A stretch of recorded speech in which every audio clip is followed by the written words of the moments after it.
Righto team, it's 10:02, so we will commence the February 2021 Development and Environment Services Committee meeting. First up, do I have any apologies? We received an apology from Councillor Watts. Someone like to move that apology be accepted? Moved by Councillor Campbell, seconded by Councillor Abbott. The adoption of the minutes of the previous meeting held on the 8th of December. Would someone like to move that they are a true and accurate reflection of that meeting? Made Councillor Campbell. I'll second it. Second, Councillor Abbott. All in favour? Aye. Against? That is carried. Do we have any declarations of interest? I've received nil, Mr. Chair. Thank you. Public participation. We have two public participants today. Mrs. Dawes, who is with us currently. Welcome. Thank you for coming. And also I see Mr. Paisley on behalf of the applicant who is not here yet. The normal procedure for this is that I invite Matt to talk us through the development, and then I will give you the chance to have your say. We'll also hear from the other participant if they show up. We'll talk through it, and then we'll go from there. Is that okay with you? It's probably easier if you take one of these chairs rather than having to stand at the thing when the time comes. If you can move there now if you'd like. You're very welcome. And just when you do speak, you see there's this button here. If you press. That's when it's If you press that, then your voice will be recorded. I know. So all mod cons.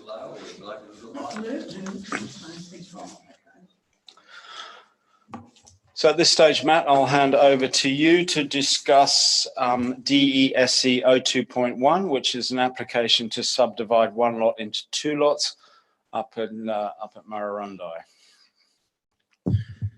Thank you, Mr. Chair. So, as you say, this application is for a subdivision of one lot into two lots. It's at 168 Little Street in Murrurundi.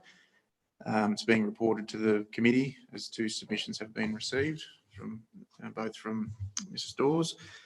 The application was lodged on the 17th of November last year, and we've undertaken assessment and identified a number of issues with the proposal. Just to give you a bit of an overview of the proposed development and the site. The site is a 2,000 square metre residential block with a 20 metre frontage to Little Street and a 20 metre frontage to Isis Lane at the rear. The application proposed to subdivide the lot to create two lots. One lot with 1,000 square metres, proposed lot 90, which fronts Little Street, and 1,023 square metres, proposed lot 91, which fronts Isis Lane. If you turn to page 19 of the agenda, you will see the plan, the proposed plan of subdivision. With this proposal, access to lot 90 would be via Isis Lane, which is a 6 metre wide laneway, and access to lot 91 would be via Little Street, which is a standard 20 metre wide council road. As I said, the application was notified and placed on exhibition between 27th of November and 11th of December last year. We received the submissions from Mrs. Dawes raising a number of concerns. The concerns were in relation to the amenity impacts on the Mrs. Dawes dwelling at the rear, which adjoins Isis Lane. There were concerns about the size of the lots and concerns about the actual use of the laneway itself. The fact it's quite narrow. So I understand that the Mrs. Dawes home is about 120 years old, so it's been there for quite some time. So we've undertaken our assessment and identified a number of issues with this development. The first one being that we had insufficient information to enable us to consider whether or not the land is contaminated and if it is suitable for development. So we do we did require more information from the applicant in that respect, which I understand we haven't received. The other concern is the fact that lot 91 relies on access from Isis Lane, which is a very narrow laneway of only 6 metres. So we have concerns about that access to lot 90. So concerns about the width of that and potential for traffic conflict and safety and so forth. Issues such as access for garbage vehicles. There's little space for turning and so on. The other issue that we identified was lack of consideration for stormwater drainage from lot 90. There are no proposed easements or anything to drain lot 90 for any future development. And also the impacts of the construction of Isis Lane haven't been considered adequately. So you'll notice on the plan that the applicant was proposing to undertake some minor construction works in Isis Lane to gain access to the lot from Boyd Street. So they're looking at a 3 metre wide lane, a sealed carriageway up to lot 90. So we feel that the impacts of that proposed construction haven't been taken into account. So we've actually recommended refusal of the application for those reasons that I've just highlighted. And those reasons are listed on page 5 of the agenda.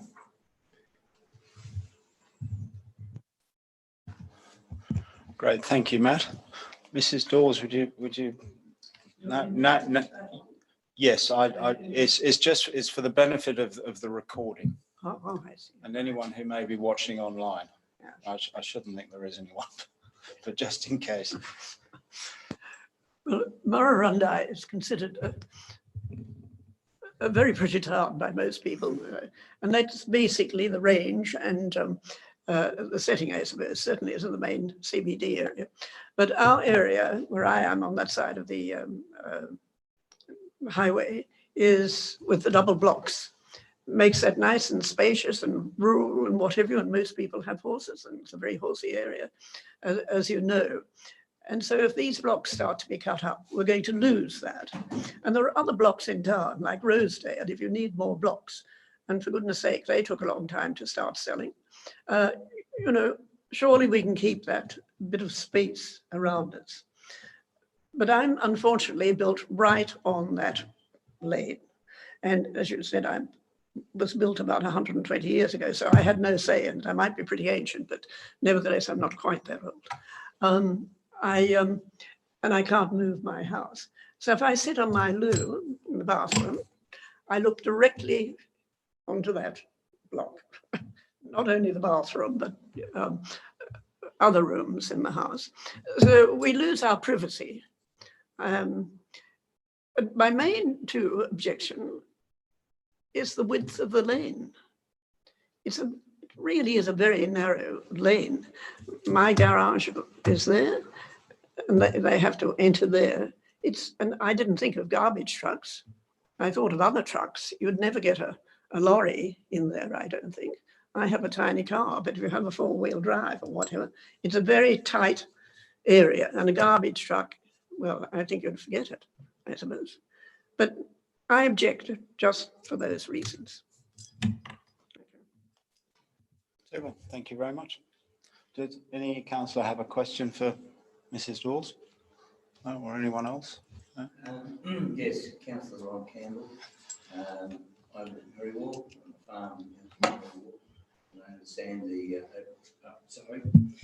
Councillor Ron Campbell live at Merrywall, out on a farm, and I understand the open space, although I'm not living in town. I do agree regarding the access, etc., down that bottom end. It doesn't seem to be, in my reading of the case, that it is not taken into proper consideration anyway. So I can agree with what you have said and your concerns at this stage, unless I'm persuaded otherwise. Well, I think they almost have to drive into my garden to turn round there, into that, where the gate is now, anyway. I don't have at the back of I go into the shed there. They'd nearly have to come over my boundary to turn round if they had a largish vehicle, had a motorbike, it might be all right.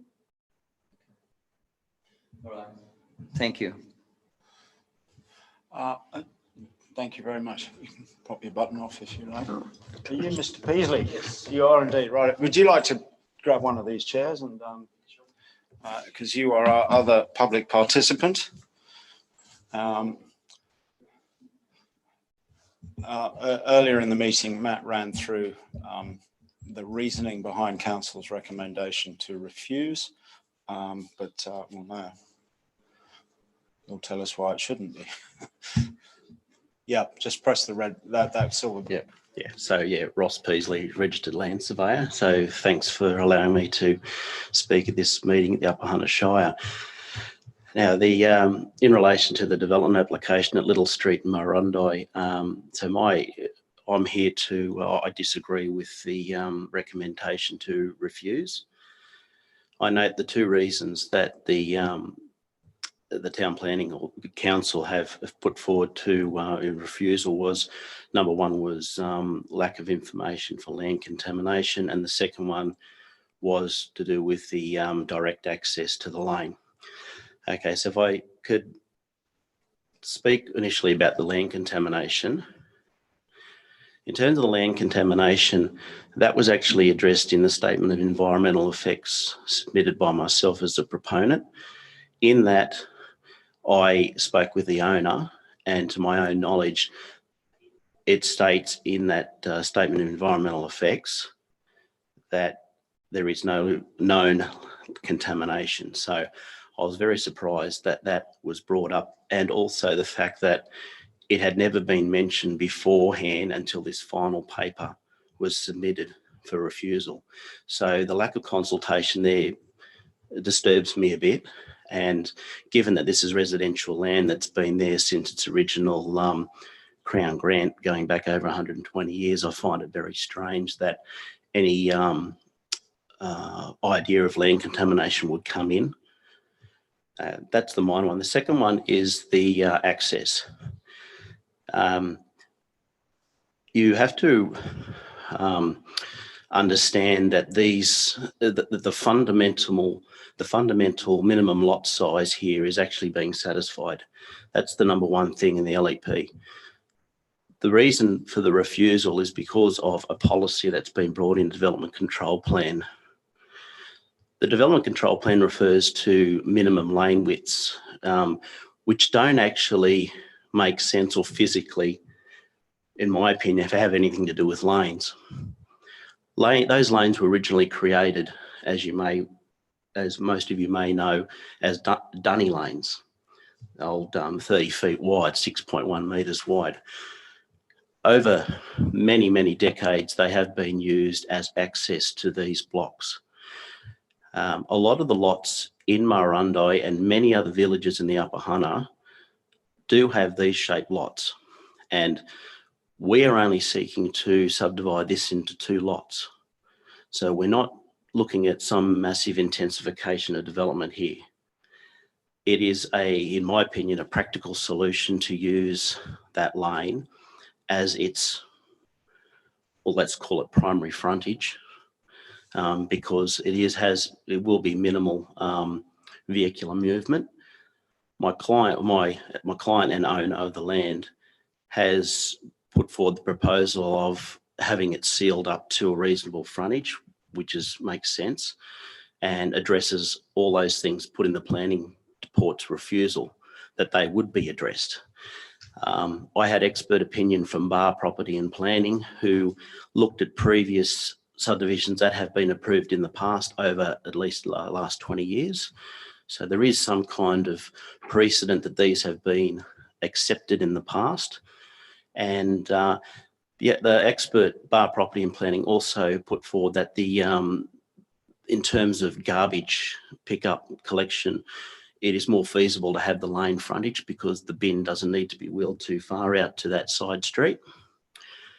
The other thing was there was an objection raised in this process. And to my knowledge, I haven't been presented with that objection from the planning department assessing it. Now, my 26 years of dealing with this, if an objection comes into council, it's usually processed that the responsible planning officer looks at that objection and then forwards the comments to the proponent for reasonable consultation and response.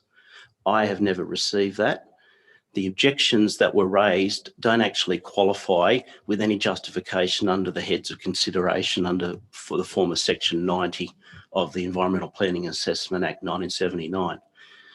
The other thing you must remember is this is a lane. This is a public road, as is recognised under the Roads Act of 1993. So there is a lot of merit in that frontage being accepted for this particular development. So I just ask that we give consideration that these kind of developments are going to happen a lot more in Murrurundi. There are a lot of people moving to Murrurundi at the moment, and I think that there needs to be more merit and more, I won't say complete flexibility, but to look at the merits of these under your current LEP and relevant planning instruments. Thank you. Thank you, Mr. Peasy. Matt, do you have any comment on some of those issues raised there? No, I guess just in relation to the laneway itself, having a primary access off a road that wide doesn't comply with our development control plan. Our view is it's fine as a secondary access, but it shouldn't be the primary access to an allotment. In terms of the contamination issue, I guess the point there is that we just probably need more information to demonstrate that the land isn't contaminated, whether that's some sort of anecdotal evidence or whatever. We do have a lot of situations around the Shire where there's been previous land uses that have occurred that have resulted in contamination. And now the land might be vacant and there is no evidence that's obvious on the land that could be contaminated. So I guess it's about doing that research and looking at the history of land use to ensure that, or to give us some certainty that land isn't contaminated. The other issue another reason for the refusal was the stormwater drainage from lot 90 as well. There was no easement provided for that lot. So that's something else that was identified as a reason for refusal. But as I said, I guess the issue is that the main issue is that the access isn't sufficient, doesn't comply with our development control plan. The other point I'll make is that the applicant was given an opportunity to consider creation of a battleaxe block. So changing lot 90 into a battleaxe arrangement with access from Little Street. However, understand that the applicant didn't wish to pursue that and would rather try and gain access off Isis Lane. Thanks, Matt. Mrs. Dawes, do you have any further comment? Its access from that lane is a very narrow lane, and the garbage truck, I don't think would have a hope in the world of getting along there, really. I take my garbage across the road because the garbage truck won't, I don't know, when I moved there, they said I had to take it there because the garbage truck goes down that way and it doesn't come back this way or something like that, whatever it was. Never quite worked it out. But will the garbage truck have to go down there? Will it collect all the garbage then? Oh no, the others, that's all right. Well, I think it'll get stuck. It'll get stuck, or I'll lose a fence anyway. Somebody will lose a fence if it's trying to go down there. Access, I think, is not going to work. Thank you. Right, I shall go around the room. You're itching to speak, Sue. I'll start with you. I'd like to Councillor Abbott. ask a question Yes. first, if I may. Just with respect to what Mr. Pringle mentioned about stormwater. So what were you thinking? With the proposed plan, there is an easement there for stormwater to convey, for sewage And any future stormwater would be conveyed within that. It wasn't actually identified in the plan, but it can be adequately and physically conveyed through that easement that's shown on there. Thank you. Sorry, whereabouts is the easement shown?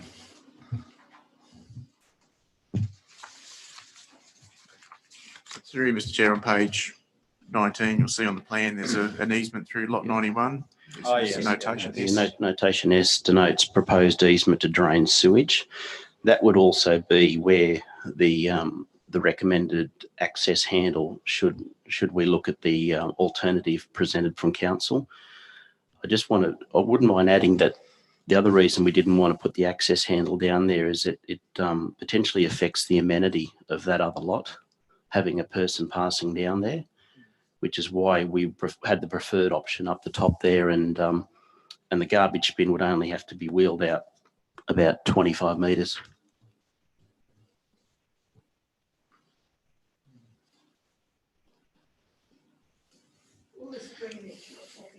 Is that goes in the lane, does it? And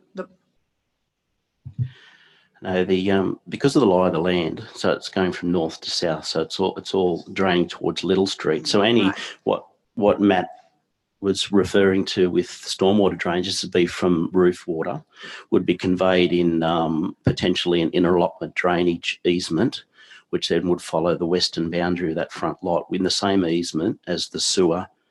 So both services can be adequately satisfied. do you have to, if you put sewage in there, does that pipeline or whatever you do go along the lane on the boundary? Yeah, down the western boundary, yeah. Yep.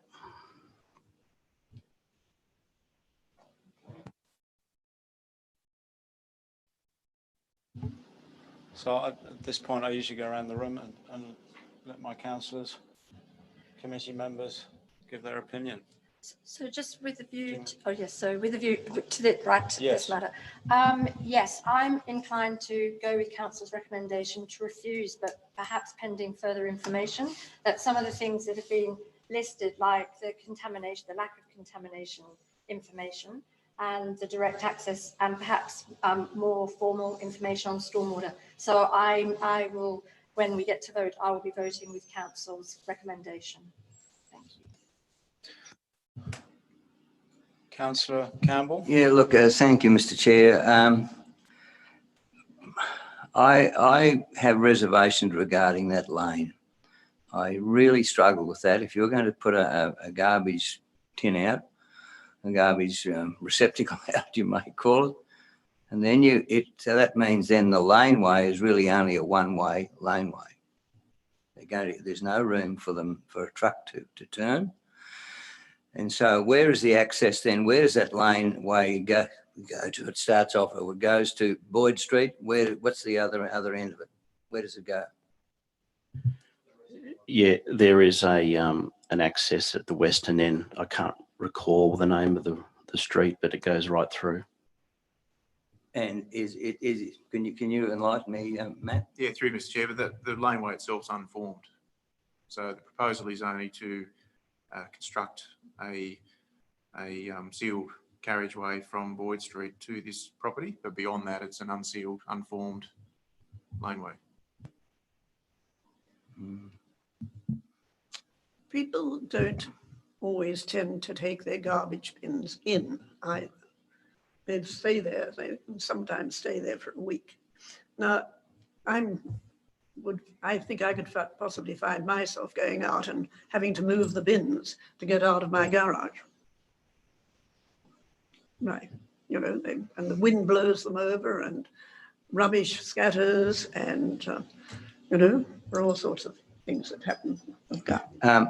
I have a further question. Is there any other way, Matt, and I guess this would come down to planning, or for that laneway to be widened? I mean, it goes right back to the time before the sewerage system. You're correct. It's a dunny lane, right? And that's what they were doing. All men, Merriway had them too. Binaway had them.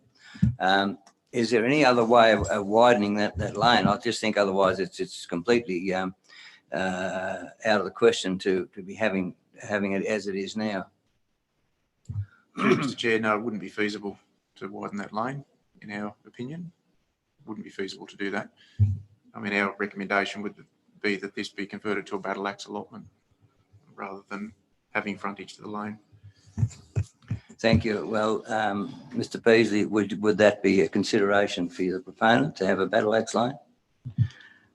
Yes, it is. It is something that I'd have to put back to the owner and the client to consider.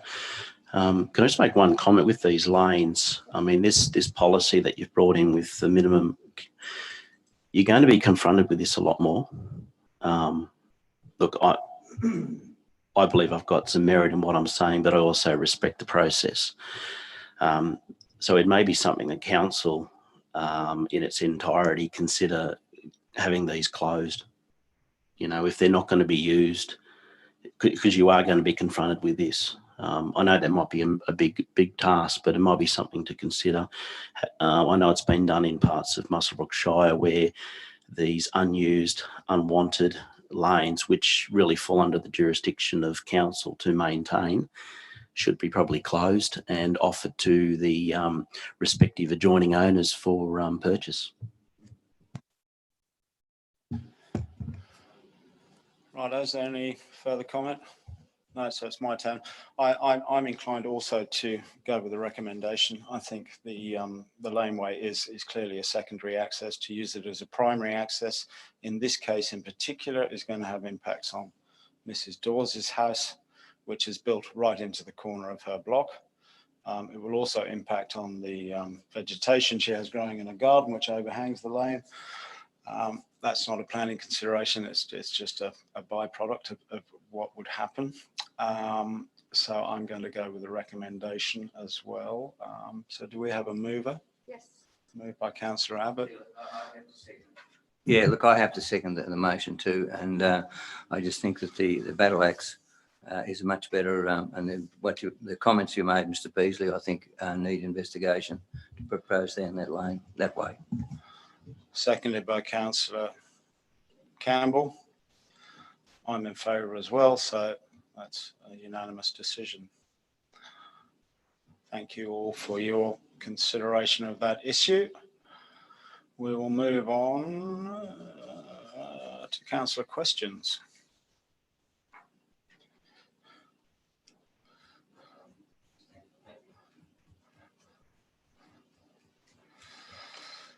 Councillor Campbell, do you have any questions? Yes, I have one question, Mr Chair. We received an email, I think, from Matt regarding the proposed service station just above McDonald's, and it was referred to the Planning Commission. Have you any updates on that, and what implications will that have to our council? Through Mr Chair, so this is the subject of an appeal with the Land Environment Court at the moment. There is a Section 34 conciliation conference scheduled for the 24th of March. Council's engaged local government legal to act on our behalf in this matter, and we'll have to engage independent consultants to provide expert opinions. The problem we have here is council recommended approval, and the council subsequently refused the application. So it would be a conflict for staff to be giving advice on something that they've already recommended approval of. So we have to engage independent experts to represent council. So we're looking at engaging I won't go into it here, but yes. So I'll let you know the outcome of the conciliation conference.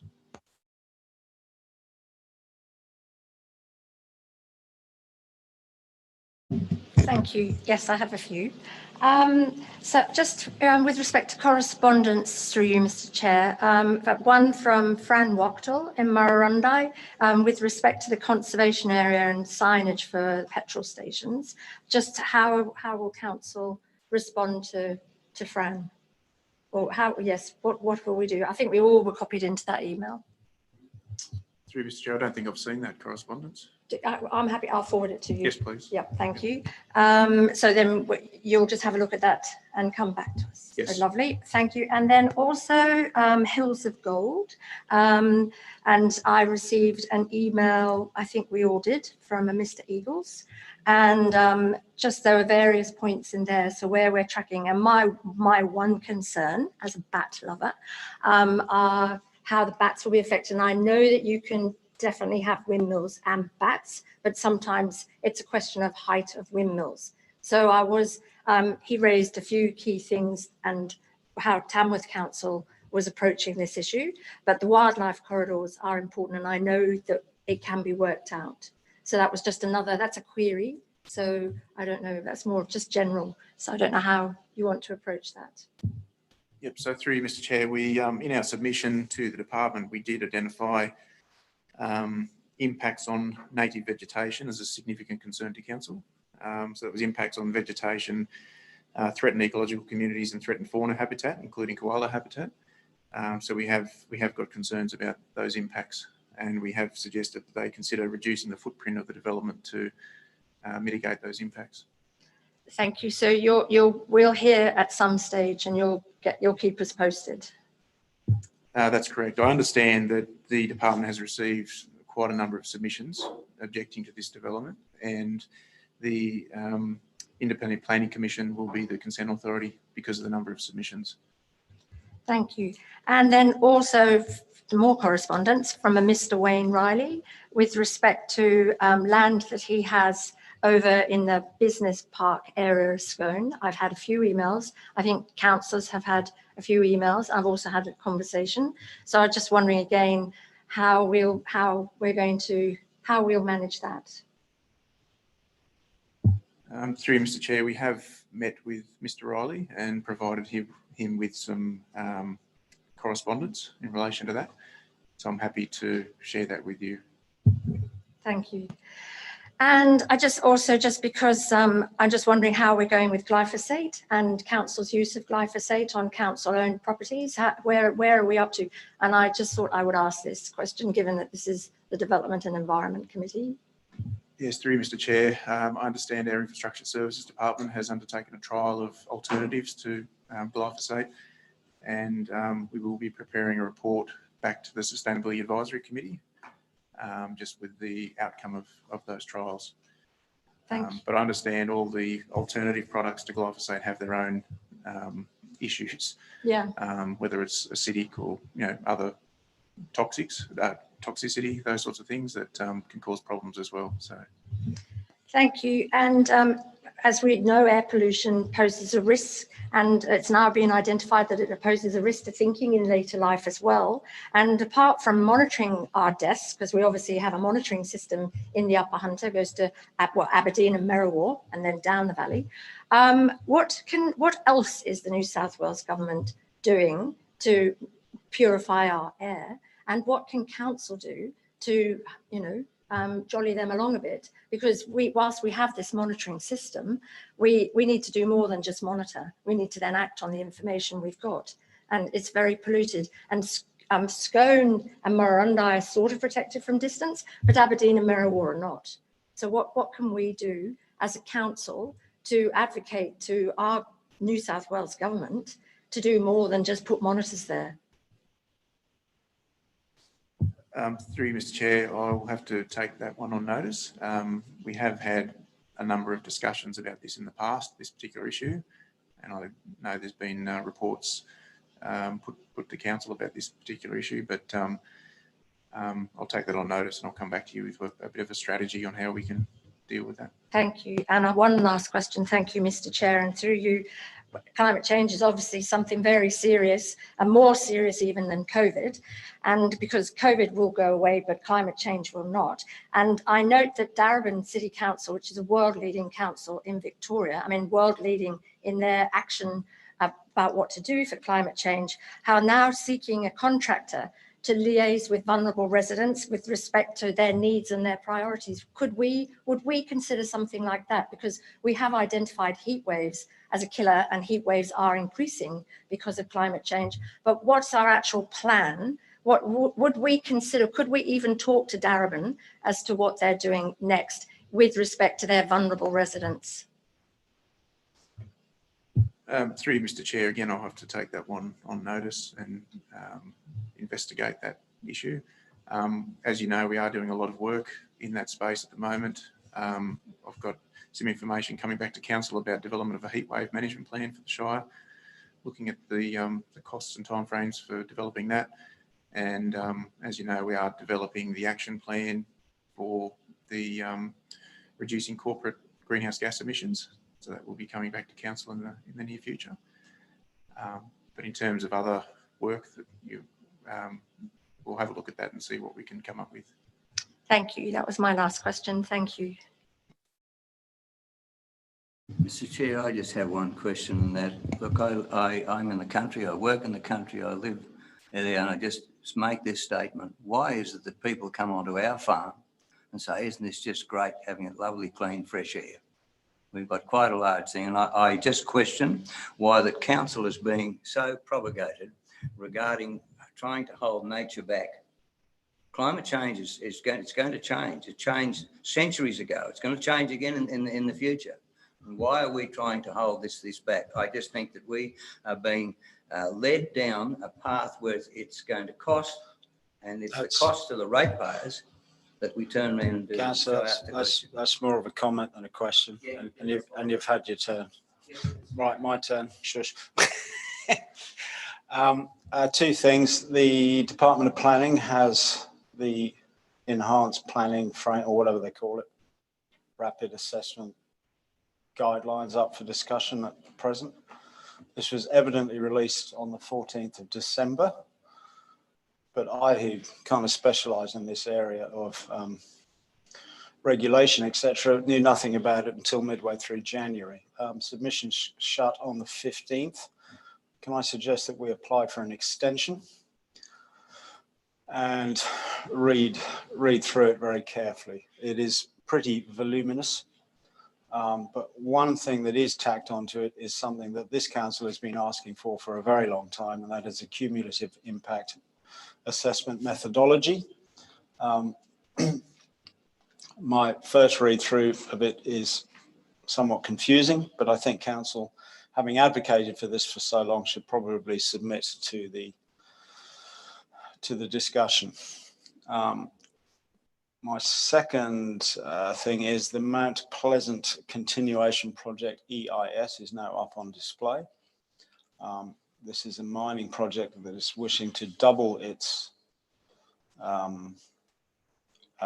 production up to 20 million tonnes of coal per annum, and move right up to the boundary of our Shire and the Muswellbrook Shire. It's going to have visual, air quality and noise impacts on Aberdeen in particular. And I suggest that, again, we look through that very carefully and make a submission to the EIS prior to the department, no doubt giving it their approval.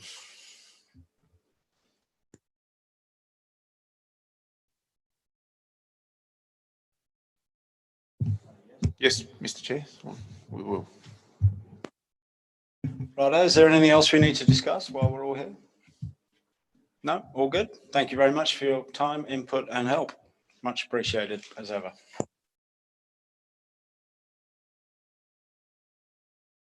Have you put those